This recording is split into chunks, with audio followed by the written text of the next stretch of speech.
How's it going today, you guys? Coming at you is Balaclava Bandit with another review on one of his favorite firearms, which could possibly be... Today is gonna be the M11 or MAC11. This example happens to be a Velocity Firearms VMAC9. I do have the Stormworks adapter and A3 tactical brace on currently, were some of the upgrades I'd made.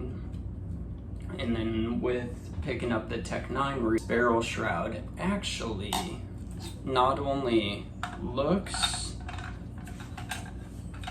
but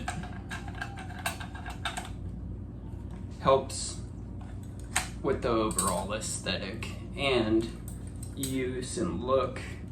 Definitely a nice setup for a PCC without the shroud on it. It's a very compact package without the magazine, and it's nothing you can't just fit right into a backpack. This thing uses Sten mags, which are pretty common and easy to find. They're not expensive either. They go about like anywhere from 10 to 20 bucks a piece. These ones were the ones that had been pinned to like 25, but they're just done with brass rods that you can punch out and convert back to 32 rounds. This has been an extremely reliable gun, and I've really honestly not had any malfunctions. It runs flawlessly, and with the brace set up on it currently, it's very controllable. The grip isn't comfortable, but it's controllable, and definitely makes for just a nice little backpack setup. It's heavy, but it works. Some of you may know, and some may not, that this is actually the second VMAC9 that I've owned. The original I owned was a stainless steel, like a nickel finish, almost like very shiny stainless steel. I definitely like the parkerized one better. The other one I had just in standard configuration, so definitely wasn't as nice compared to this guy. So why don't we jump into some of the history and why we all happen to know this iconic firearm.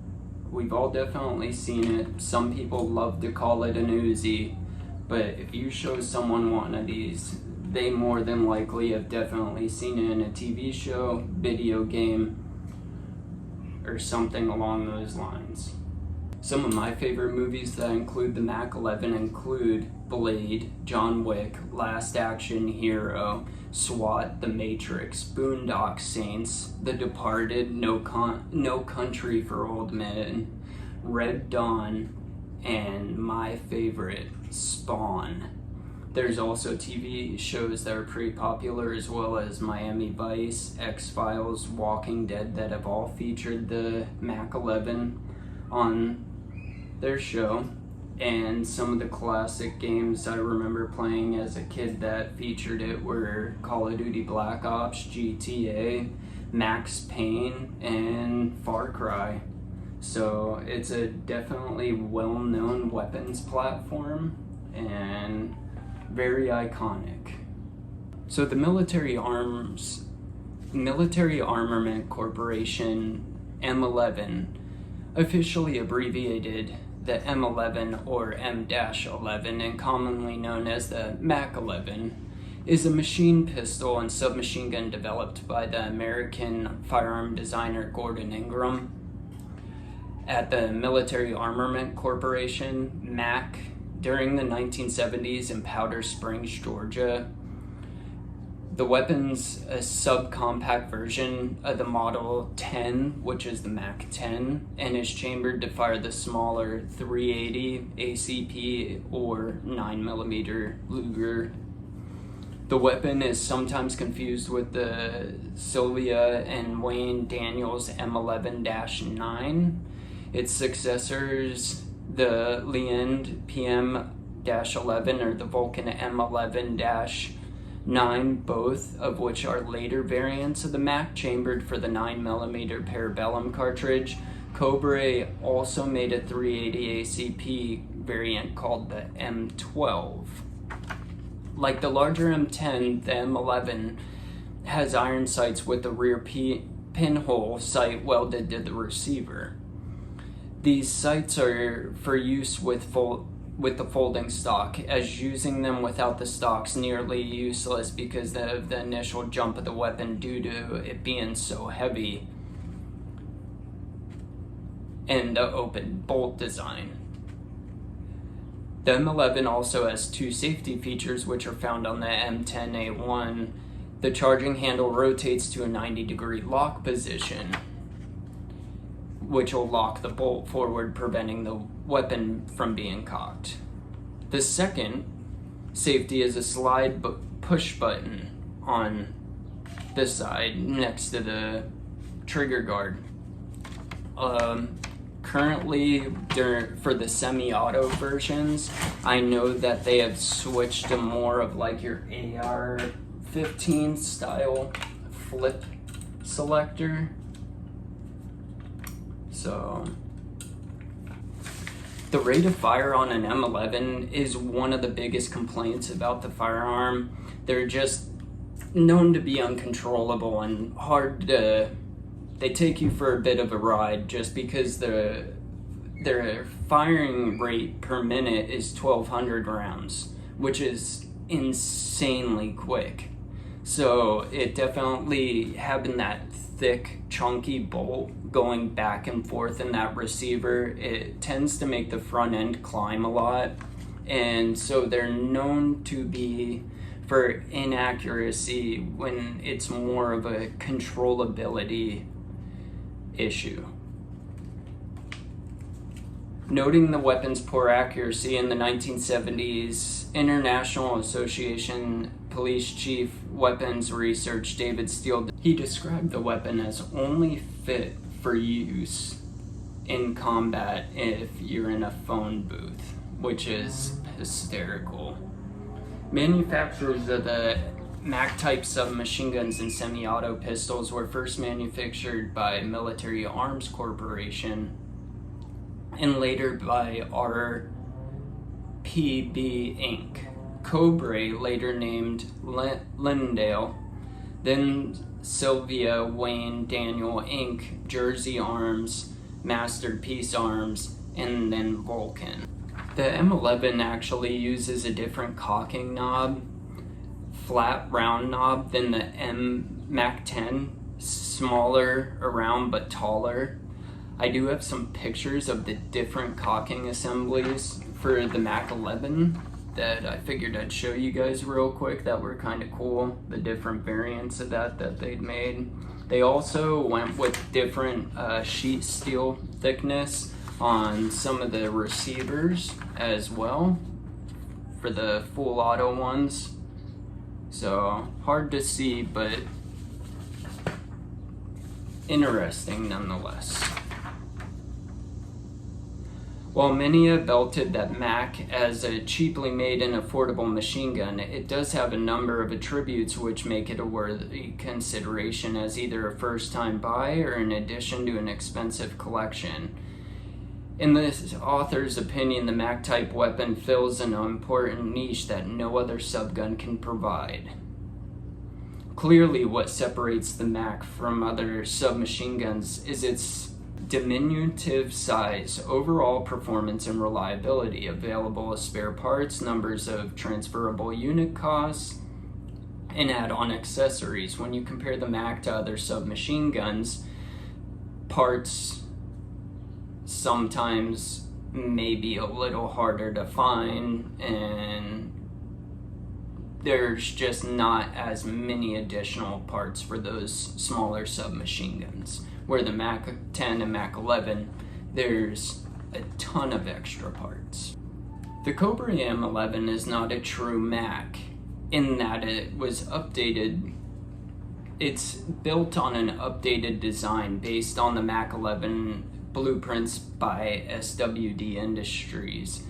Cobra was the company that merged when SWD closed down in 1986. However, SWD was the first company to design the elongated M11-9 pistol that Cobra became famous for.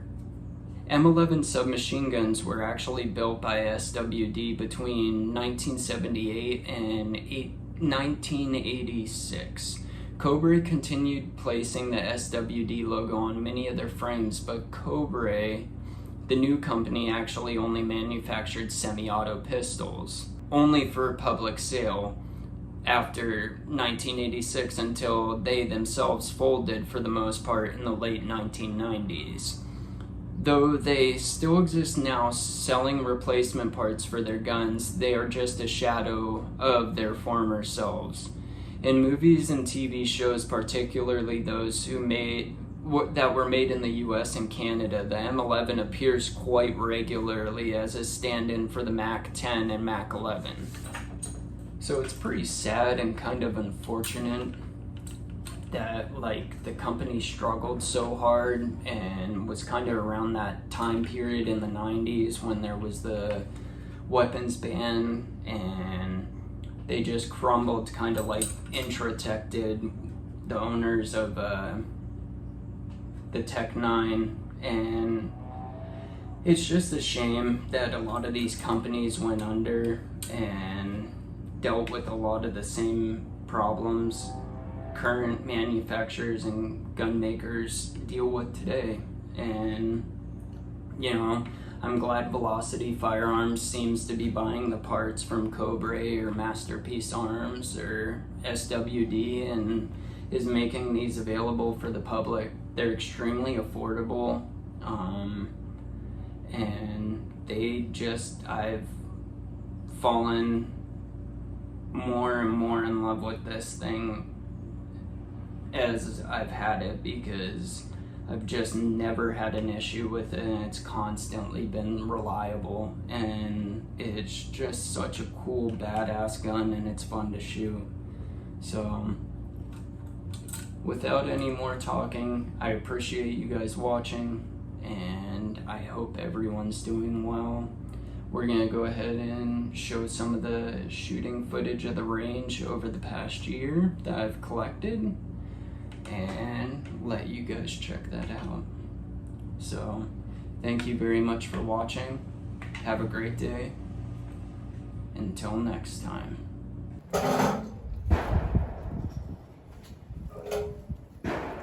I'll find.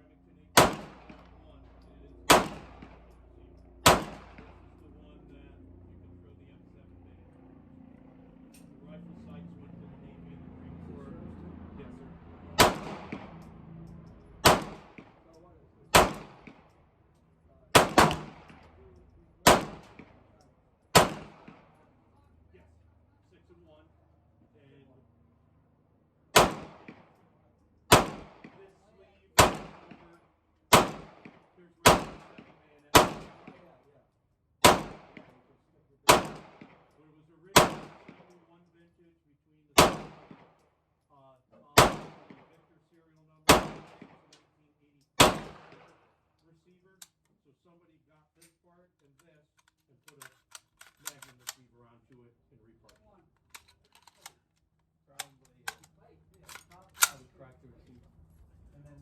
Well, the hard part too, with the Marines and the Navy, it's very, very rare to find those. They did barrel on the 78, so replacement barrel for the Navy.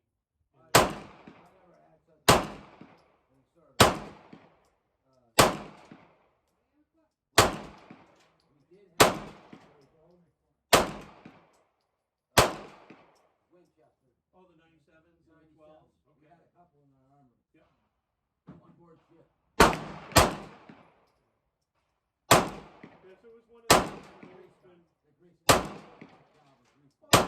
two and three. Yeah. Well, yeah, because it was all, it was a change in technology to get something a little simpler out.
Then I hate to say we have to get back to work. Oh yeah. Unfortunately. Unfortunately.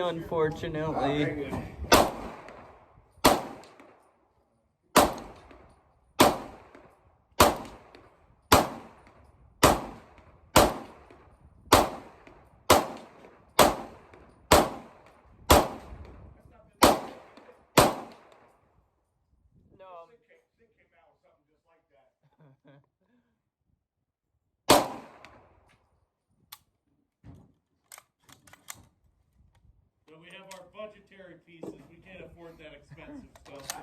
We have our budgetary pieces. Yeah.